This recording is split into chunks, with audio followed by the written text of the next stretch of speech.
Hey guys! If you didn't know by now, the new Spider-Verse movie has everyone going crazy, and it makes sense why, because it's literally amazing and one of the best movies I've ever seen. So naturally, people have been creating their own versions of Spider-Man through what people are calling a spider-sona. Basically just like if you were Spider-Man.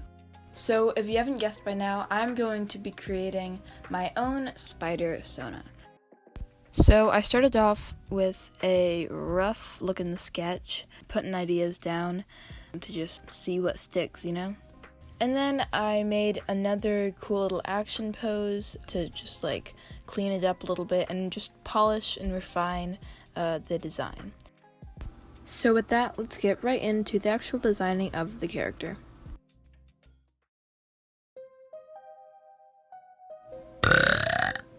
Ooh.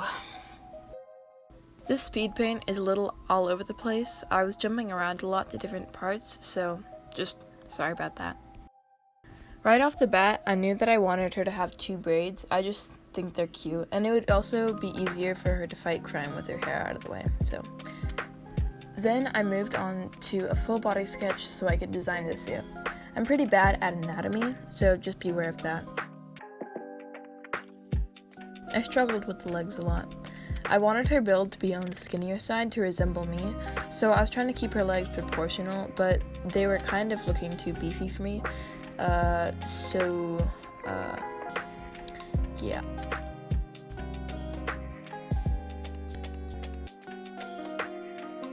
Also, I'm really bad at hands, so I just kind of like scribbled them out.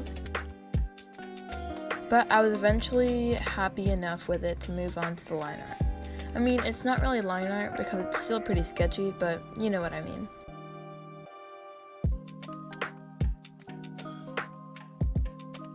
I gave her Converse because I love them, and I think it adds a lot of personality to the character. I have a pair of Converse that I always wear, so I think it's fitting for her to wear them with her Spidey suit. I also added her spider logo instead of the star logo that Converse usually have, because I think it helps tie them into the rest of the design, and it makes it look actually like they're a part of the suit. For the spider logo, I wanted it to look simple with soft lines to kind of represent that she's more chill and nice, rather than intense and mean. For the actual design of the suit, I wanted it to be recognizable as Spider-Man, so I went with the more classic look. I added these gray patches, or whatever they're called, on the thigh area to kind of represent the shorts that I always wear, and would assume that she also wears. They're just jean shorts that go right above the knee. I thought it would be fun to incorporate her regular clothes into the design, even if it's subtle like this.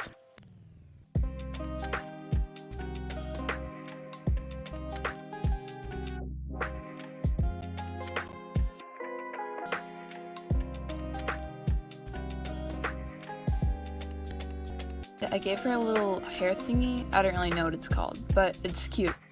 I was trying to figure out what I wanted for the mask.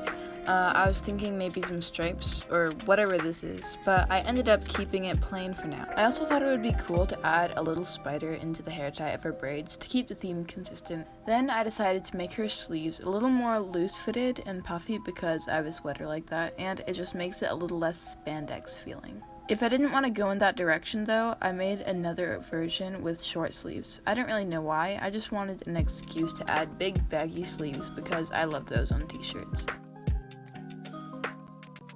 After altering it a little more, I started thinking about the colors. I know I wanted them to be similar to the iconic colors while still feeling different and recognizable as something unique, so I ended up going with this pinky red and this nice sky blue. The red was going to be the primary color, with blue being the secondary color, along with gray and white as accents.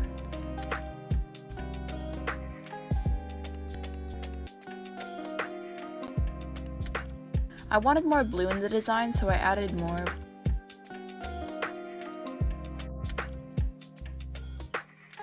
But then I realized that red needed to be the most important color, so I changed a few things around till it seemed balanced enough. I drew on the classic spiderweb pattern in white to the blue areas to break it up a little. Oh my gosh. I was really happy with how it turned out. and I didn't want to create a whole new design, so I decided to just turn the other version into the back of the version I wanted to stick with.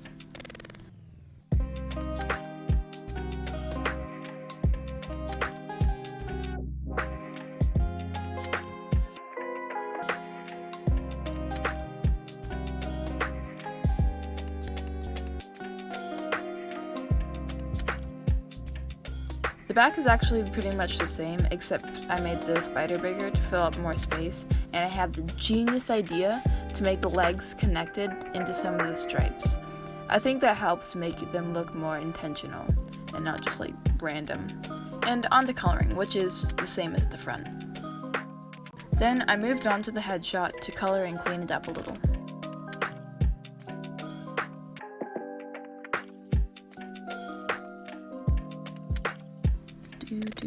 Wow, look at me go. I'm painting. Digitally, you know?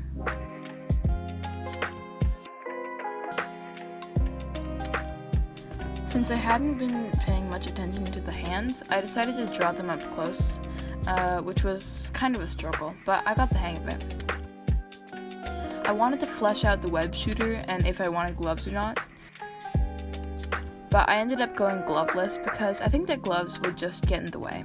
Whenever I wear gloves, I always end up taking them off anyway, so I think she'll be fine without them. I didn't really think out the web shooters, I just made them simple and not too clunky.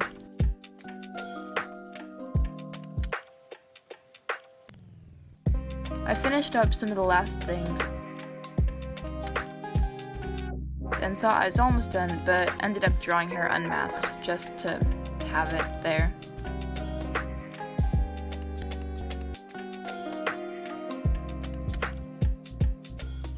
Her head shape was a little weird, and I didn't know what smile would look best on her, so through some trial and error, I got it looking okay.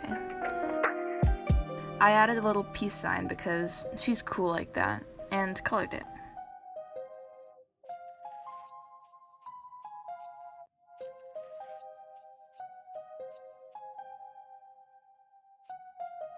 I also added freckles because they're just so adorable and I wish I had them, along with some blush to the ears and cheeks.